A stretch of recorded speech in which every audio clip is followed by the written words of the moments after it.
रात का समय बड़ा अजीब होता है। चांदनी की किरणों से सजीव होती रातें दिन से कहीं ज्यादा रहस्यमयी और भूतियां होती हैं। इस रात रजनी एक जीवन की अनूठी घटना के साक्षी बन गई थी। रजनी एक सामान्य सी लड़की अपने परिवार के साथ गांव में रहती थी। उसका दिन भर स्कूल और घर में बीतता था, लेकिन उसकी रातें कुछ अलग ही थीं। रजनी का गांव अपनी पुरानी कहानियों और अतीत की बातों के लिए मशहूर था। एक दिन रजनी ने अपने दादाजी से सुनी कि गांव के किसी पुराने मकान में एक रहस्यमयी तस्वीर मिली है।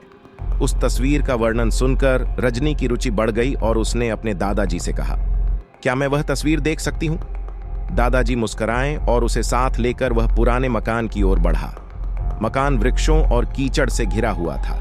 दरवाजा खुला था और रजनी ने देखा कि भीषण सा अंधकार उसे अबंधित कर रहा था। मकान के भीतर वह तस्वीर एक पुराने फ्रेम में सुसज्जित थी। तस्वीर में एक विशाल और भयानक अंधकार में दिखाई दे रहा था, जिसमें एक छोटे बच्चे का चेहरा अंधेरे से घिरा हुआ था। रजनी को वह तस्वीर देखकर अजीब लगा, लेकिन उसका दिल कह रहा था कि कुछ खास है। वह तस्वीर लेने का फैसला करती है और उसे अपने कमरे में ले जाती है। उस तस्वीर की गहराइयों में छुपी एक अजीब बात थी। जब रजनी ने तस्वीर को ध्यान से देखा तो उसे लगता है कि वह बच्चा उसी तस्वीर की अगली कदमी बच्चा है। यह सच हो सकता है क्या? रजनी थोड़ी देर तक तस्वीर को देखती रहती है और तब उसे एक और बात ध्यान में आती है। तस्वीर के पीछे एक छाया होती है जो बच्चे की तस्वीर से बाहर निकल रही थी। रजनी की खोज और जिज्ञासा का संगम उसे वही स्थान दिखाता है जहां तस्वीर निकली थी।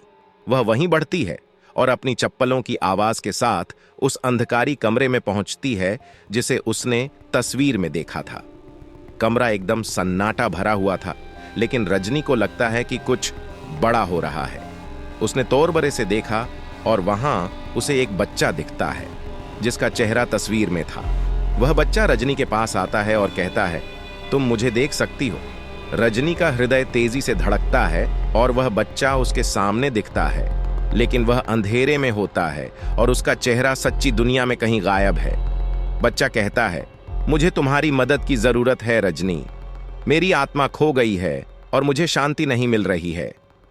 रजनी की रूह कांप जाती है और उसने बच्चे की मदद करने का निर्णय लिया है। वह उसके साथ हर कदम पर होती है जब वह अपनी अद्भुत यात्रा की शुरुआत करती है अंधकारी और रहस्यमय दुनिया में।